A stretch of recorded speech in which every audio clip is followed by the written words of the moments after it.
Hi, I'm Tim. Welcome to Watchbox, and thanks for logging on. If you love this watch, email me, tmosso at thewatchbox.com. Your purchase and pricing email question line for buying this or any watch you see here on our channel or our social media or our website. It's in the description below. Reach out to tmosso at thewatchbox.com.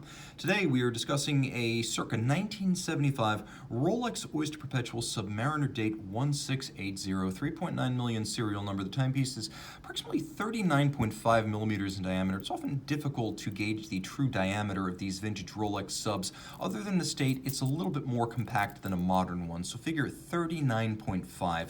From lug to lug, it measures 47.6 millimeters. It's 13.9 millimeters thick, and there's a 20 millimeter spacing between the lugs. Throw it on my wrist, 16 centimeters in circumference, and you can see it does wear distinctly more compact than the modern supercase subs. It's got a vintage look and a vintage feel. Part of that's also the bracelet. We'll talk about that in a moment, but I can recommend this watch on this bracelet for a wrist as small as 13 centimeters circumference. So if you have that smaller wrist, this is going to be the sub for you.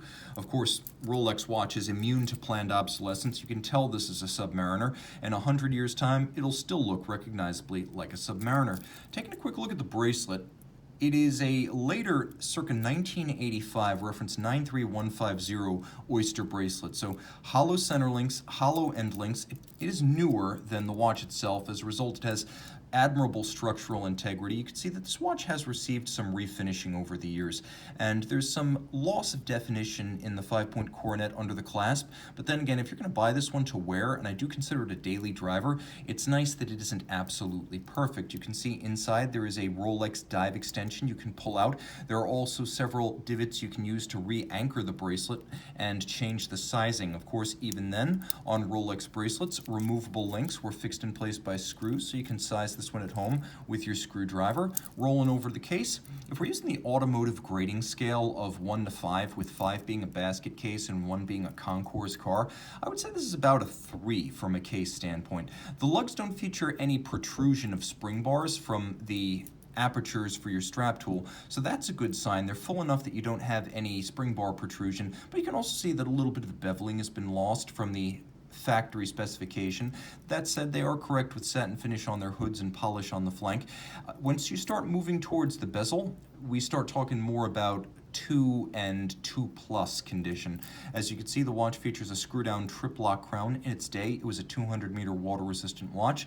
The bezel insert is in outstanding condition. As you can see, it has a lovely tritium fade to it. These older Rolex subs are a bit different from the modern ones in that the bezel was bi-directional.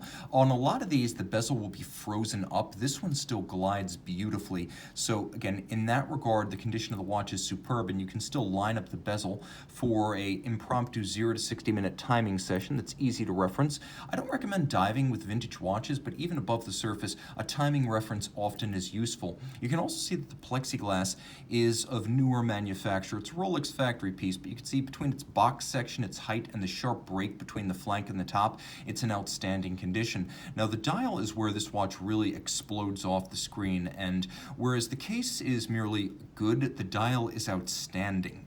The dial has a lovely, even, pumpkin-like fade, and you can see the only part of the original tritium here that's been replaced is the seconds hand, as the hours and the minutes match the dial as well as the bezel pearl. The dial shows no signs of physical contact with tools, dirt, damage, or oxidation, and thus presents beautifully with an even fade from index to index and dial to hands.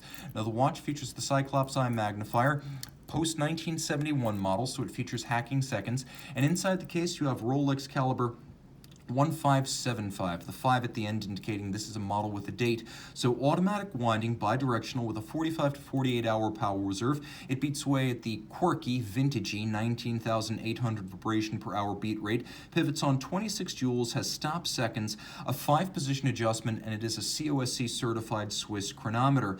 Again, this is a watch that is a fun daily driver with a superstar dial, a good case, a good bracelet, and the peace of mind that comes with knowing it's not too perfect. This is a great way to get into vintage Rolex on a budget and be able to enjoy your watch every day. Email tmosso at thewatchbox.com for purchase and pricing details.